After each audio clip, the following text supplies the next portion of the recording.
हळद रुचली कुंकू हसलं मालिकेच्या आजच्या 16 जुलैच्या भागात कृष्णा वैतागून भक्तीला विचारते की भक्ते, मी तरी तुला म्हटलं होतं की पैका आधी बघून घे म्हणून. टेन्शनमध्ये भक्ती बोलून जाते की कृष्णे, आता मला तरी काय ठावं की पैसे असं गायब होतेलं. तेव्हा जयकांत त्या दोघींनाही खडसावतो. तुम्हाला काय वाटतं की हा जयकांत काय पागल आहे का? बंद करा तुमची ही नाटकं. कृष्णाकडे घाणेरड्या नजरेने कटाक्ष टाकत कृष्णाला तो म्हणतो, कृष्णे, अति प्रचंड वेगानं माझी ऑफर ॲक्सेप्ट करायची. कृष्णा त्याच्यावरती इतकी चवताळून उठते. तिथेच पाळजाबाई विचार करतात दुष्यंताला गावाकडे कसं बोलवून घेता येईल. तेव्हा मैनावती ती जबाबदारी स्वतः घेते. पाळजाबाईंना सांगते की आता तुम्ही अजिबात टेन्शन घेऊच नका. असं काहीतरी करते ना की दुष्यंता हातातलं काम टाकून इकडं गावाकडं धावत आला पाहिजे. खुश होऊन बाळजाबाई विचारतात की खरंच असं होईल? तेव्हा मैनावती स्वतःचंच कौतुक स्वतःच्याच तोंडाने करते. बाळजाबाई, अहो तुम्ही काम कोणाशी सोपवले? मैनावतीला ना. आता बघाच. तोचपर्यंत इकडे पूजाचं टेन्शन सावित्रीने घालवलेलं असतं. ज्यावेळेस पूजा फोनवरती पैसे आल्याचा मेसेज बघते तेव्हा आनंदाने वेडीपिसे होते आणि तिच्या लक्षात सुद्धा राहत नाही की ती हे का रेस्टॉरंटमध्ये. आता सगळेच जण आपल्याकडे बघतात म्हटल्यानंतर ती पटकन चेअरवरती बसून घेते. इकडे तोचपर्यंत कृष्णा जयकांतमध्ये भरत चोराचा वाद पेटतो. कृष्णा त्याच्यावरती खेकसते की ए गप्प बसा. तेव्हा जयकांतसुद्धा ते काही खपवून घेत नाही. तो कृष्णाला उलट ताकीद देतो, जांभूळ राणे, आधी ना आमचं पैका आणून द्यायचं आणि मग ही असली नाटकं करायची. दीड दमडीची अवकात नाही आहे तुझी आणि इथे येऊन मला रुबाब छाडतेस काय? त्यांच्यामध्ये इतका वाद पेटतो की भक्ती जोराची त्याच्यावरती ओरडते की त्याच वेळेस पाळजाबाईंची नजर जाते. पाळजाबाई जेव्हा त्यांच्याकडे जातात तेव्हा ते तिघेही सावध होतात. पाळजाबाई जयकांतलाच विचारतात की काय झालं रे? तेव्हा जयकांत म्हणतो की बघा ना बाळजाबाई, अहो लई दिसाचं कर्ज आहे यांचं, भरतच नाहीत बघा. आता बाळजाबाई नजरेसमोर आहेत म्हटल्यानंतर कृष्णा भक्ती दोघेही नजर झुकावत त्यांच्यासमोर उभ्या असतात. कृष्णा हात जोडत ज्यावेळेस बाळजाबाईंना विनंती करते की ते कर्जाचा हप्ता पुढं मागं झाला तर चालेल नवं, 2 दिवसानंतर आणून देतो. त्याच वेळेस बाळजाबाई तिला सांगतात ते कर्जाच्या हप्त्याचं राहू देत, आम्ही एक तुझ्यावरती जबाबदारी सोपवतो तेवढं पूर्ण कर. तू ना उद्या सामूहिक विवाह सोहळा आहे, त्याच्यामध्ये सरपणाला जी होम हवनासाठी लाकडं लागतील ना तेवढी सोय कर, आणून देशील ना? आता एवढी मोठी जबाबदारी तीही स्वतः बाळजाबाईने आपल्यावरती टाकले म्हटल्यानंतर कृष्णा तर होकारच देणार ना. हात जोडत खुश होऊन ती शब्द देते की होय होय, आता लागलीच जातो आणि सरपणाला लागणारी लाकडं जी आहेत त्याची सोय करून येतो. कृष्णाच्या आनंदाचा पारावरच उरत नाही की बाळजाबाईंनी तिला खूप मोठी संधी दिली आहे. परंतु दलपतराव, मैनावती, जयकांत तिघे हादरलेले असतात की बाळजाबाईंनी हिची खरडपट्टी का नाही काढली, हिच्या विरोधात ठोस पावलं का नाहीत उचलली. तोचपर्यंत इकडे आता ती वेळ आलेली असते ज्यावेळेस पूजा स्वतः दुष्यंताला जबरदस्त सरप्राईज देणार असते. दुष्यंत पूजा दोघे आता बिल पे करण्यासाठी एकमेकांशीच वाद घालतात. पूजा म्हणते की नाही, ट्रीट मी दिली होती, हा प्लॅन माझा होता, मग आता बिल मीच भरणार. तेव्हा दुष्यंत सांगतो की नाही आधी तर हा प्लॅन मी केला होता, मी तुला घेऊन आलोय ना, मग ही बिल मीच पे करणार. शेवटी दुष्यंत ऐकतच नाही. त्यावेळेस पूजा संधी साधते आणि दुष्यंताला विचारूनच टाकते की मग असं आयुष्यभराचं बिल पे करशील? दुष्यंता ब्लँकच होऊन जातो. एकटक तिच्याकडे पाहतच राहतो. तेव्हा ती हॉटेल मॅनेजरला इशारा करते आणि दुष्यंतासाठीचं जबरदस्त सरप्राईज आता त्याच्या समोर येतं. दुष्यंता हरवूनच जातो. त्याला इतकं नवल वाटायला लागतं. पूजाने केकची अरेंजमेंट केलेली असते, सोबत रोमॅन्टिक म्युझिक, त्याच्यासाठी बुके आणलेला असतो, त्याचसोबत त्याला प्रपोज करण्यासाठी एक गुलाबाचं फूलसुद्धा. दुष्यंताला तर थोडा वेळ काही कळतच नाही की नक्की काय चाललंय त्याच्यासोबत. पूजा उठते आणि स्वतः दुष्यंताला डान्स करण्यासाठी आग्रह धरते. तेव्हा दुष्यंताही उठतो. आता मराठी रोमॅन्टिक सॉन्गवरती दोघेही खूप छान असा डान्स करत असतात. दुष्यंत पूजामध्ये हरवूनच जातो, कारण त्याला इतक्या दिवसात तरी इतकं स्पेशल फील कोणी करवूनच दिलं नव्हतं. त्याच्यासाठीचं हे खूप गोड असणारं सरप्राईज त्याला तितकंच आवडलेलं सुद्धा असतं. दुष्यंताला स्पेशल फील करवून दिल्यानंतर पूजा जो तिचा हेतू आहे तो साध्य करण्याचा प्रयत्न करते. रोमॅन्टिक डान्स झाल्यानंतर ती स्वतः गुलाब हातात घेत दुष्यंताला डायरेक्टली प्रपोजच करून टाकते. ती त्याला विचारते की तू माझ्याशी लग्न करशील? दुष्यंता निशब्द होऊनच जातो. खरं तर ते तो आश्चर्यचकित झालेला असतो. त्याच्या काही मनीध्यानी नसतानाच पूजाने अचानकच त्याला विचारलेलं असतं.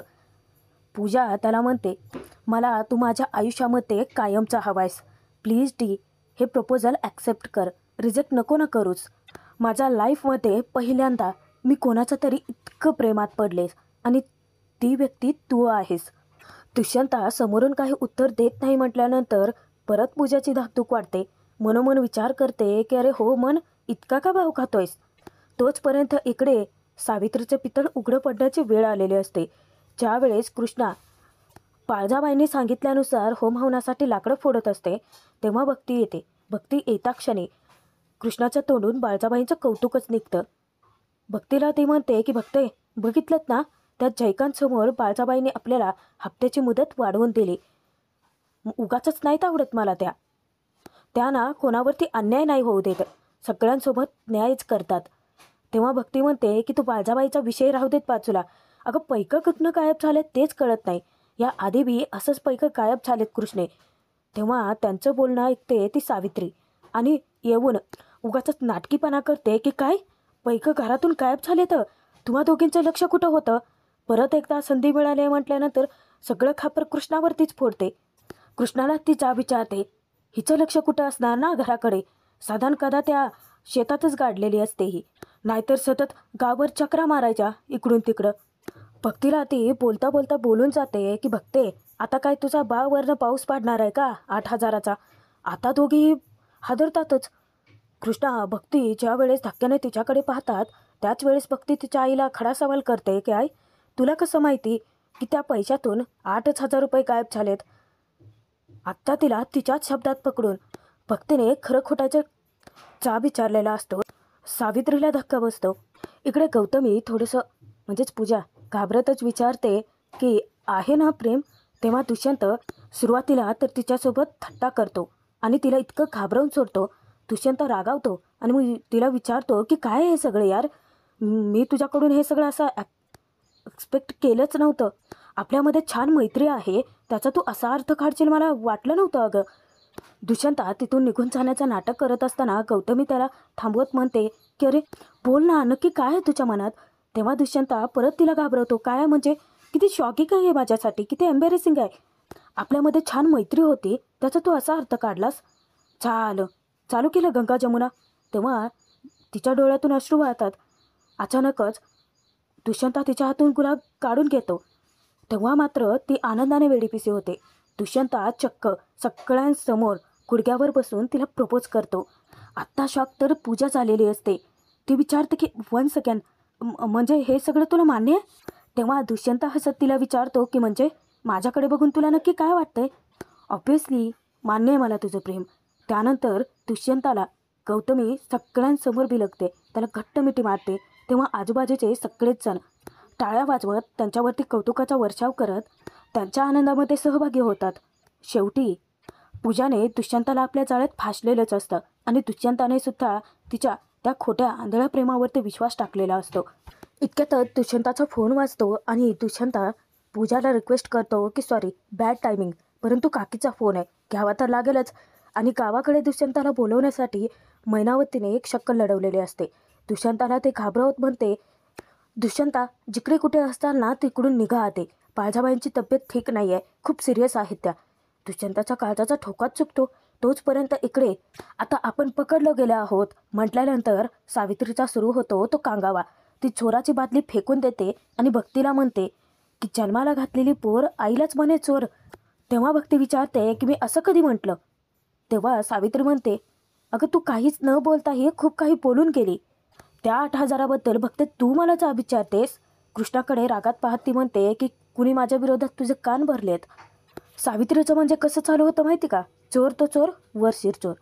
आता आपली भांडीफोड झाली म्हटल्यानंतर सावित्री त्या दोघींनाही सांगून टाकते की हा चल घेतले मी पैसे, काय करचाल तुम्ही दोघे, पोलिसात द्याल का मला. परत कृष्णाचा अपमान करते की ही अवदसा ज्या जमिनीवरती राबते ना ती जमीन माझ्या नवऱ्याची. ती काय राबवून कष्ट करून आपल्यावरती उपकार करत नाही आहे. खरं तर त्या जमिनीची मी मालकीण आहे, ही अवदसा नाही आहे. त्यामुळं माझ्या जमिनीतून आलेल्या त्या पैशाचं मी काय करायचं ते माझं मी ठरवणार. तुम्ही कोणी मला जा विचारायचा नाही. सावित्रीचं बोलणं ऐकून झाल्यानंतर भक्ती तिला समजावते की हे बघाय, मला काय तुझ्याशी वाद वगैरे घालायचा नाही आहे, मला फक्त एवढंच सांग ती त्या पैशाचं केलंच काय. तेव्हा सावित्री सांगून टाकते, आपल्या पूजेला पैशाची थोडी नड होती, दिलं तिला. तरीसुद्धा भक्ती काही शांत बसत नाही.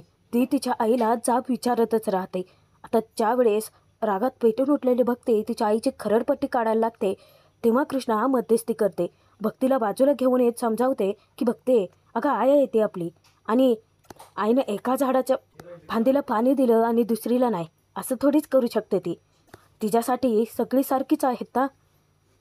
आणि आनंदाने कृष्णा तिच्याशी ज्यावेळेस बोलायला जाते की आई, पूजाला तू पैकं दिलं, तिची नड भागली, खरंच मला लय बरं वाटायलं बरं का. दुसऱ्याच सेकंदाला सावित्री कृष्णाच्या आनंदावर विरजण टाकते. तिला म्हणते की नट मोगरे, आली काय पुढारी बनायला, जास्तीचा शहाणपणा करू नकोस हा. स्वतःला अतिशहाणी समजून मला पाठीशी घालण्याची नाटकं तर अजिबात करू नकोस. माझ्या रक्ताच्या लेकीसाठी मी धावून गेलो, आणि आत्ताच नाही या, जेव्हा जेव्हा तिला माझी गरज असेल तेव्हा तेव्हा मी तिच्यासाठी धावून जाणारच. इतक्यातच बंब्या येतो. आधीचंच वातावरण एवढं पेटलेलं असतं आणि त्यात बंब्या कृष्णाला हाक मारत म्हणतो, चल ना मॅच खेळायला. आता तर बंब्याला पाहिल्यानंतर सावित्रीच्या तळपायाच्या आग मस्तकात जाते. बंब्या थट्टा करत विचारतो की बापरे, मॅच चालू व्हायच्या आधी विकेट पडली काय इथं तुझी. तेव्हा सावित्री मोठी काठी हातात घेते आणि बंब्याचे हात धुवूनच मागं लागते. तिथे कृष्णा भक्ती तिला अडवण्याचा प्रयत्न करतात. त्यावेळेस बंब्या पण काही गप्प बसत नाही. तो सावित्रीला मुद्दाम डिवचायला लागतो. तिलाच म्हणतो की ए मावशे, अगं बारक्या लेकराला मारतं का कोणी. चिडलेली सावित्री परत त्याला शिव्या घालत त्याच्या अंगावर धावून जाते की तुझा मुर्दा बसवला. आणि त्यावेळेस कृष्णा कसं बसं तरी तिच्या हातातली काठी हिसकावून घेते आणि ती खालती फेकून देते. बंब्याला तिने आता थोडक्यात वाचवलेलं असता, पण बंब्या पण आतीच करून टाकतो. सावित्रीला तो म्हणतो की मी काय म्हणतो, म्हाताऱ्या माणसानं म्हातारं हा म्हणल्यावर गुपचूप बसावं ना घरात, उगाच तालमीत असल्यासारखं कशाला दाखवायचं. आता तर सावित्रीच्या तळपायाची पुन्हा आगमस्तकात जाते. ती परत त्याला शिव्या घालते की तुझी आई बा म्हातारी. बंब्या तर तेथून सटकतो, पळून जातो. इतक्यातच दुसरा माणूस येतो, गावातलाच असतो तो, आणि कृष्णाला तो एक खरं तर धक्कादायक बातमीच देतो. कृष्णा, अगं त्या स्वातीच्या पायाची जखम जी आहे ती चिघळले, त्याला जास्तीचं काय होण्याआधीच लवकर बघ काय ते. तेव्हा कृष्णा धावतच जाते. परत सावित्री वैतागून म्हणते की झालं, अजून हे आलं का मध्येच, आता हे कोण पसारा आवरणार, राहू देत आवरतीच. परत भक्ती सावित्रीवरती रागवून घरात निघून जाते आणि सावित्रीसुद्धा तणतणत निघून जाते. आता परत एकदा नियतीने दुष्यंता कृष्णाची भेट घडवायचं ठरवलेलंच असतं. ज्यावेळेस कृष्णाच्या स्वातीच्या पायाला जखम झालेली असते त्यावेळेस ती डॉक्टरकडे घेऊन जायला निघालेली असते. स्वातीला हाका मारत कसं बसं तरी ती गाडीमध्ये चढवण्याचा प्रयत्न करते. तोचपर्यंत दुष्यंता पाळजाबाई आजारी असल्याची खबर ऐकल्यानंतर गावाकडे आलेला असतो आणि नेमका रस्ता बंद. तेव्हा जो रस्ता बंद असल्याचं सांगतो तोच दुष्यंताला दुसरा मार्गही दाखवतो. दुसऱ्या रस्त्याने त्याला गावाकडे जायला सांगतो. दुष्यंता वैतागतो, कारण तो रस्ता काही चांगला बरोबर नसतो ना. परत एकदा चिखलातून त्याला जावं लागणार असतं आणि म्हणूनच तो इतका वैतागतो. त्यातून त्याच्या मोबाईलला रेंजही नसते, तो रस्ता माहितीही नसतो. त्याने जयकांतशी कॉन्टॅक्ट साधलेला असतो, परंतु रेंज नसल्यामुळे सतत फोन कट व्हायला लागतो. तोचपर्यंत इकडे कृष्णा तिच्या स्वातीला गाडीमध्ये चढवते. तिच्या डोळ्यातून अश्रू आलेले असतात, डोळे पाणावतात. स्वातीला ती सांगते की स्वाती, अजिबात काळजी करू नकोस, आता डॉक्टरकडे गेलं ना की तुझी जखम बघ लगेचच भरून येते. कृष्णा स्वतः स्वातीला बाईकवर चालवत घेऊन निघालेले असते आणि समोरून दुष्यंतासुद्धा आलेला असतो. दोघांचीही आमनेसामने भेट होते. ज्यावेळेस कृष्णा गाडी चालवत नेमकी त्याच रस्त्याने निघालेली असते, नेमकं त्याच रस्त्याने दुष्यंता समोरून येतो. दुष्यंताची नजर इकडे तिकडे असते, दुष्यंताचं काही समोर लक्षच नसतं. थोडक्यात दुष्यंता ज्यावेळेस समोर बघतो पटकन गाडी थांबवतो. परत एकदा दोघांची धडकाधडक होण्यापासून वाचलेली असते. दुष्यंता रागात गाडीच्या बाहेर उतरतो आणि कृष्णावरती ओरडतो की अक्कल ठिकाणावर आहे का तुझे. दुष्यंता कृष्णा परत एकदा आमनेसामने भेट झाल्यानंतर त्यांना त्यांच्या झालेल्या भेटी अटी आठवतात की सुरुवातीला त्यांची भेट झाली होती तेव्हा ते चोघेच चिखलात पडले होते. त्यानंतर कृष्णाने दुष्यंताला गाडी चिखलातून बाहेर काढण्यासाठी मदत केली होती. आणि तिसरी भेट ती की ज्यावेळेस दुष्यंताकडून कृष्णाचं भाजीपाल्याचं नुकसान झालं होतं आणि नुकसान भरपाई तिने घेतली होती. कृष्णा त्याला पाहून अचंबित होत विचार करते की बुंगाट पाहुणं इथं. दुष्यंता तिच्यावरती खेकसतो की कळत नाही का तुला, गाडी मागे घे. तेव्हा कृष्णासुद्धा त्याला उत्तर देते की अहो एका जीवाचा प्रश्न आहे, तुम्ही गाडी मागं घ्या. दोघेही हट्टाला पेटलेले असतात, दोघेही एकमेकांचं काहीच ऐकत नाहीत, परत एकमेकांशी भिडतात. दुष्यंता परत कृष्णाला सांगतो की तुला असेल अर्जन्सी, मलासुद्धा तितकीच अर्जन्सी आहे, मला सुलोचनाबाईंच्या वाड्यावरती जायचं आहे. तेव्हा कृष्णा विचार करते की पाळजाबाईंच्या वाड्यावरती.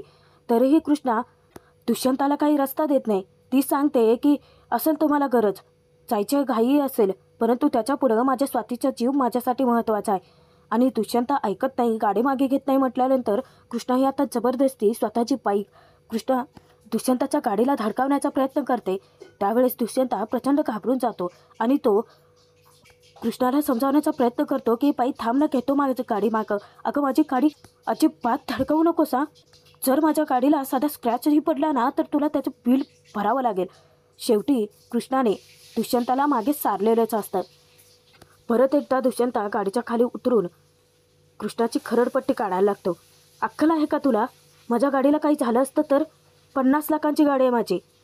त्यावेळेस कृष्णा त्याची अरेरावी सहन नाही करत. ती सांगते की असल माझ्या स्वातीचा जीव त्याच्यापुढे लाख मोलाचा आहे.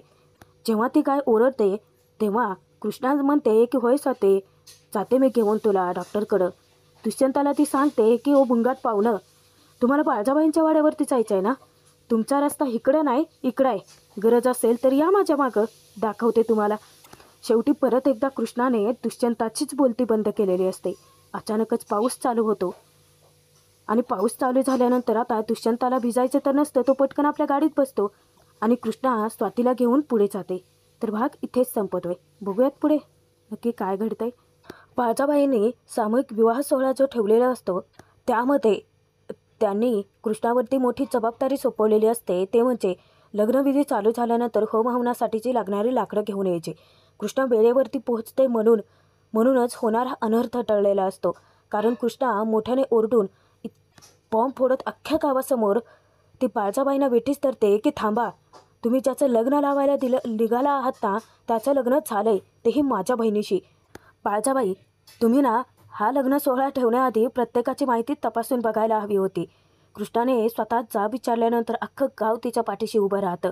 आणि त्याच वेळेस दुष्यंता त्याच्या आईच्या विरोधात जाणाऱ्या कृष्णाला खडा सवाल करतो की म्हणजे तू आता माझ्या आईला जाब विचारतेस. तेव्हा कृष्णा म्हणते की नाही, मी तर फक्त खऱ्याची बाजू घेते.